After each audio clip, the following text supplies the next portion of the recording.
पंतप्रधान नरेंद्र मोदी यांनी राम मंदिराची उभारणी केली. कलम 370 हटवलं. मागील 10 वर्ष एकही सुट्टी न घेता पंतप्रधान मोदी यांनी काम केलं. त्यांचा जन्म राष्ट्रनीतीसाठी झाला असून मोदी यांना तिसऱ्यांदा पंतप्रधान करण्यास जनता आतुर झाली आहे. मोदी यांना हरवणं सोपं नाही तर केवळ अशक्य आहे असा विश्वास मुख्यमंत्री एकनाथ शिंदे यांनी व्यक्त केला आहे. आईचं दुःख बाजूला ठेवत देशसेवा करणारे पंतप्रधान नरेंद्र मोदी कुठे आणि दुसऱ्या बाजूला आईचा पदर पकडून राजकारण करणारा राहुल गांधी कुठे, हा फरक जनतेने ओळखलाय अशी टीकाही मुख्यमंत्र्यांनी केली.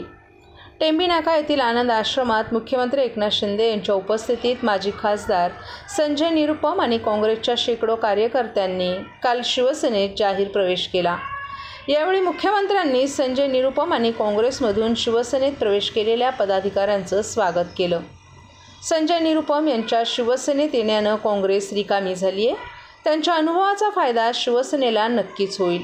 त्यांच्यासोबत आलेल्या सर्व कार्यकर्त्यांचा पक्षात सन्मान राखला जाईल अशी ग्वाही मुख्यमंत्र्यांनी यावेळी दिली. मुंबई हे आंतरराष्ट्रीय दर्जाचं शहर आहे. त्या दृष्टीनं इतकी वर्ष सत्तेत असणाऱ्यांनी या शहराचा विकास करायला पाहिजे होता. मात्र दुर्दैवाने त्यांनी मुंबईकरांचा विचार केला नाही. त्यांनी फक्त स्वतःचा विचार केला असा घाणाघातही मुख्यमंत्र्यांनी उभाटा गटावर यावेळी केला.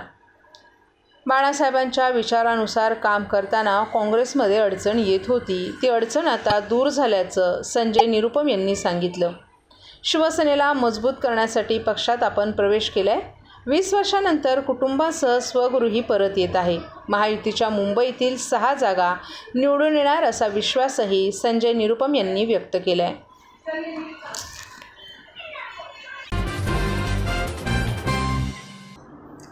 कल्याण लोकसभेत उभाटा गटाला पुन्हा एकदा झटका बसलाय. उभाटा गटाचे कल्याण ग्रामीणमधील उपजिल्हाप्रमुख प्रकाश म्हात्रे आणि माजी नगरसेविका प्रेमा प्रकाश म्हात्रे यांनी आज मुख्यमंत्री एकनाथ शिंदे आणि खासदार डॉ. श्रीकांत शिंदे यांच्या उपस्थितीत मुख्यमंत्र्यांच्या ठाणे निवासस्थानी शिवसेनेत प्रवेश केलाय. त्यामुळे आठवडाभरात उभाटा गटाला कल्याण डोंबिवलीत दुसरा मोठा झटका बसलाय. यापूर्वी उभाटा गटाचे शहर प्रमुख विवेक खामकर, महिला जिल्हा संघटक कविता गावंड यांच्यासह शेकडो पदाधिकारी आणि कार्यकर्त्यांनी 2च दिवसांपूर्वी शिवसेनेत प्रवेश केला होता. उभाटा गटाचे उपजिल्हा प्रमुख प्रकाश म्हात्रे, माजी नगरसेविका प्रेमा म्हात्रे हे उभाटा गटात सक्रिय होते. त्यांच्यासह केशव पाटील, शाखा प्रमुख परेश पाटील, उमेश सुर्वे, अशोक पाटील, विजय पाटील आणि अन्य कार्यकर्त्यांनीही शिवसेनेत प्रवेश केलाय. आपल्याला विश्वासात घेतलं गेलं नाही आणि आपला भ्रमनिरास झाल्याची खंत यावेळी प्रकाश म्हात्रे यांनी व्यक्त केली. तसंच खासदार डॉ. श्रीकांत शिंदे यांनी गेल्या 10 वर्षात कल्याण लोकसभेत विकासाची गंगा आणली असून आपण आता विकासापासून अलिप्त राहू शकत नसल्याचंही त्यांनी सांगितलं. शिवसेनेत 40 वर्ष काम करूनही आपल्याला मातोश्रीवर कुणी ओळखत नाही. बाळासाहेब हयात होते तोपर्यंत आमची श्रद्धा होती, परंतु आता आमची मातोश्री ठाणेच आहे अशी भावना यावेळी प्रकाश म्हात्रे यांनी व्यक्त केली. तर या सर्वांना उभाटा गटात मिळालेली वागणूक या सर्वाला कारणीभूत असून दुसरीकडे राज्य सरकार आणि शिवसेना यांचं काम उत्तम सुरू आहे. विकास हाच आमचा अजेंडा आहे. त्यामुळे एका विश्वासानं लोक शिवसेनेत येत असल्याची प्रतिक्रिया मुख्यमंत्री एकनाथ शिंदे यांनी व्यक्त केली. यावेळी कल्याण जिल्हा प्रमुख गोपाल लांडगे, डोंबिवलीचे उपजिल्हा प्रमुख राजेश कदम, शहर प्रमुख राजेश मोरे, माजी नगरसेवक योगेश म्हात्रे, बंडू पाटील यांच्यासह पदाधिकारी आणि कार्यकर्तेही उपस्थित होते. शिवसेनेमध्ये काय नेमक्या ज्या अडचणी आहेत त्या तुम्हाला उभाटामध्ये यायच्या? अडचणी अनेक आहेत. ज्या विश्वासाने आम्ही तिकडे होतो की आमचं म्हणणं कुठंतरी ऐकून घेतलं जाईल, सगळ्यांचाच तो भ्रमनिरास झालेला आहे. आणि तसे शिंदेसाहेब असो किंवा खासदार श्रीकांत शिंदे साहेब असो, अनेक वर्ष शिंदेसाहेबांबरोबर आम्ही कामं केलेली आहेत. शिंदेसाहेबांनी आवाज द्यायचा, आदेश द्यायचा आणि त्याचं आम्ही पालन करायचं. मागील 2 निवडणुका आम्ही सगळ्यांनी खासदार साहेबांसाठी काम केलेले सगळे कार्यकर्ते आहोत. त्यांच्या कार्याची माहिती संपूर्ण आम्हाला आहे. आणि आमच्या त्या परिसरात खरं सांगायचं तर विकासाची गंगा या मागील 10 वर्षात कोणी आणली असेल ती श्रीकांत शिंदे साहेबांनीच आणलेली असेल. आणि म्हणून मग अशा विकासाच्या मार्गाने त्या भागाला आमच्या नेणाऱ्यांचा भागाचा विकास करणारे खासदार, त्यांच्यापासून जास्त दिवस आम्ही अलिप्त राहू शकत नाही आणि राहू इच्छित नाही. त्यामुळे आज शिंदेसाहेबांच्या आदेशाप्रमाणे आज ते सांगतील ते काम आम्ही त्या भागात करू. खासदार साहेब 100% निवडून येणार आहेत. फक्त रेकॉर्ड ब्रेक किती मतांनी येतील एवढाच फक्त प्रश्न उरलेला आहे. त्यांनी जे आदेश द्यावा खासदार साहेबांनी ते सगळे मिळून आम्ही ते कामं त्यांच्यासोबत करायला तयार आहोत. सर्व नागरिकांना आवाहन करण्यात येत आहे की सध्या डासांमार्फत पसरणाऱ्या डेंग्यू या आजाराचा प्रसार रोखण्यासाठी प्रत्येकाने पुढील प्रमाणे कार्यवाही करावी. डेंग्यू आजार एडिस इजिप्ती हा डास चावल्याने होतो. या डासांची पैदास साचलेल्या किंवा साचवलेल्या स्वच्छ पाण्यामध्ये होते. 8 दिवसांपेक्षा जास्त दिवस पाणी उघडे व साचून राहिल्यास त्यात डास अंडी घालतात. अंड्यांच्या अळ्या तयार होऊन पुढे डास तयार होतात. यासाठी आपल्या घरातील पाणी साठे, उदाहरणार्थ बॅरल्स, पिंपे, टाक्या, हौद, रांजणे इत्यादी दर आठवड्याला रिकामे करून घासून पुसून कोरडे करून पुन्हा भरावे. 1 दिवस कोरडा दिवस म्हणून पाळावा. पाणी साठ्यांना घट्ट झाकणे बसवावीत किंवा जुनी साडी, चादर, धोतर यांनी बांधून झाकून ठेवावीत, म्हणजे डास त्यात जाऊन अंडी घालणार नाहीत. घराच्या गच्चीवर, आजूबाजूला, अंगणात कोठेही पाणी साचू देऊ नये. भंगार सामान उघड्यावर टाकू नये. उदाहरणार्थ टायर्स, प्लास्टिक सामान, कुंड्या, टाकाऊ वस्तू इत्यादी. अशा सामानात पावसाचे पाणी साठून त्यात डेंग्यूच्या डासांची पैदास होते. घरातील कूलर्स, फ्रीजच्या पाठीमागील ट्रे हे देखील वेळोवेळी कोरडे करावेत.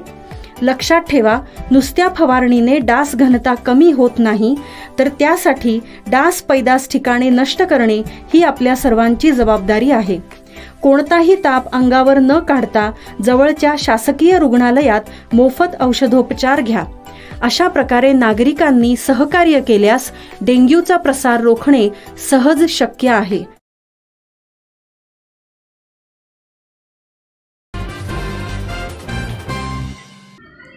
ज्या गुंडांना गेल्या 2.5 वर्षात राजाश्रय देण्यात आला होता, त्या गुंडांनीच शिवसेनेच्या रॅलीत टोळी युद्ध घडवलं.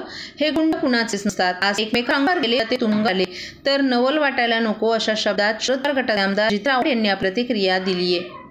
नरेश म्हस्के अर्ज भरण्यात जात असताना त्यांच्या रॅलीत सहभागी गुंडांमध्ये टोळी युद्ध झालं. या संदर्भात आव्हाड यांनी एक पोस्ट करून टीका केली आहे. आपण जे पेरतो तेच उगवत असतं, असं त्यांनी या पोस्टमध्ये म्हटलं आहे. शिवसेनेचे लोकसभेचे उमेदवार आपला अर्ज भरायला जात असताना ज्या गुंडांना गेली 2.5 वर्ष राजाश्रय दिला होता, त्या गुंडांच्या टोळ्यांमध्ये भर रस्त्यात उघडपणे मारामारी झाली. स्वतः मुख्यमंत्री ज्या पक्षाचे प्रमुख आहेत ते ज्या शहरात राहतात, त्याच शहरात त्यांच्या पक्षाच्या उमेदवाराची मिरवणुकीत टोळीयुद्ध होणार असेल तर हे महाराष्ट्रासाठी लज्जास्पद आहे. पूर्ण महाराष्ट्रात ठाण्याची लाज गेली आहे. आपली खात्री आहे की पोलीस यांच्यावर कुठलीही कारवाई करणार नाहीत. एखादा गुन्हा असलेल्यांना तडीपार करण्याच्या ऑर्डर काढणाऱ्या पोलिसांचं आपल्याला कौतुक वाटतं, असंही आव्हाड यांनी म्हटलं आहे.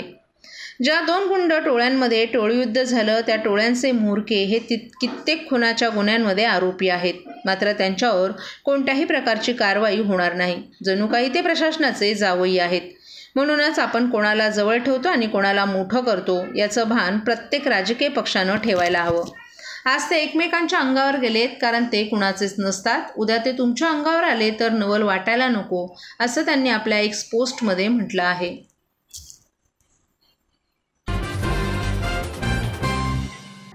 एखाद्यानं इच्छा व्यक्त करणं गुन्हा आहे का? मोदी यांना 3ऱ्यांदा पंतप्रधान करण्यासाठी महायुतीच्या सर्व उमेदवारांना निवडून आणण्याची भूमिका घेतलेली आहे. त्यात नाराजी कार्यकर्त्यांमध्ये होती, ती हळूहळू कमी केली जाईल.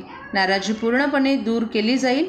मोदी यांच्यासाठी 48 जागा आमच्यासाठी प्रतिष्ठेच्या आहेत, असं भाजप नेते तथा माजी मंत्री गणेश नाईक यांनी सांगितलं. मुख्यमंत्र्यांबरोबर भेट झाली, हस्तांदोलन झालं आणि चांगले काम करण्याचं निश्चित झाले. ठाणे लोकसभेची उमेदवारी जाहीर झाल्यानंतर नवी मुंबईत नाराजी नाट्य दिसून आलं. संजीव नाईक यांना उमेदवारी द्यावी यावरून अनेक पदाधिकाऱ्यांनी राजीनामे दिले होते. मीरा भाईंदर आणि ठाण्यातही हे लोन आल्याचं दिसून आलं, परंतु ठाण्यातील पदाधिकाऱ्यांची तात्काळ समजूत काढण्यात आली.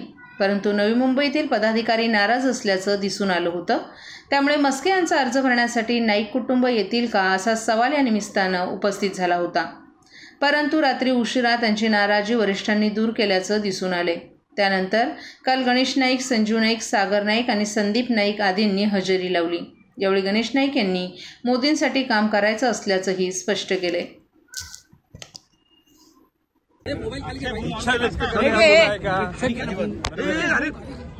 माननीय पंतप्रधान मोदीजींना तिसऱ्यांदा पंतप्रधान बनवण्याकरता एकूण महायुतीच्या सर्व उमेदवारांना निवडून आणण्याची भूमिका आम्ही घेतलेली असल्याकारणाने नाराजी होती कार्यकर्त्यांमध्ये. ती आस्ते आस्ते आम्ही काढत आणली.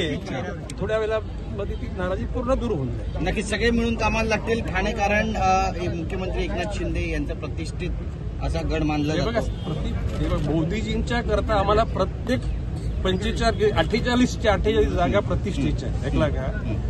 ज्या ज्या ठिकाणी कार्यकर्त्याला जबाबदारी, ती कार्यकर्त्याची जबाबदारी पूर्ण करणार आहेत आणि मोदीजींच्या करता सगळे महायुतीचे कार्यकर्ते कामाला लागतील हा विश्वास आम्ही व्यक्त करतो. मुख्यमंत्री हा नाराजी समोर आली होती. ही ती आली होती खरं आहे, तुम्ही ते नैवेद्याला बघितलं. परंतु कार्यकर्त्यांना आम्ही सांगितलं की मोदीजींना तिसऱ्यांदा प्राईम मिनिस्टर बनवण्याकरता आपल्याला सर्व गोष्टीला दाबून धरायला लागेल आणि आपल्याला योग्य पद्धतीने काम करायला लागेल. मुख्यमंत्र्यांची आपली भेट झाली, आपली चर्चा झाली काय विषयावरती? मुख्यमंत्र्यांची आपली भेट झाली, हस्त आंदोलन झालं आणि चांगलं काम करायचं ठरलं. चला रिपोर्टर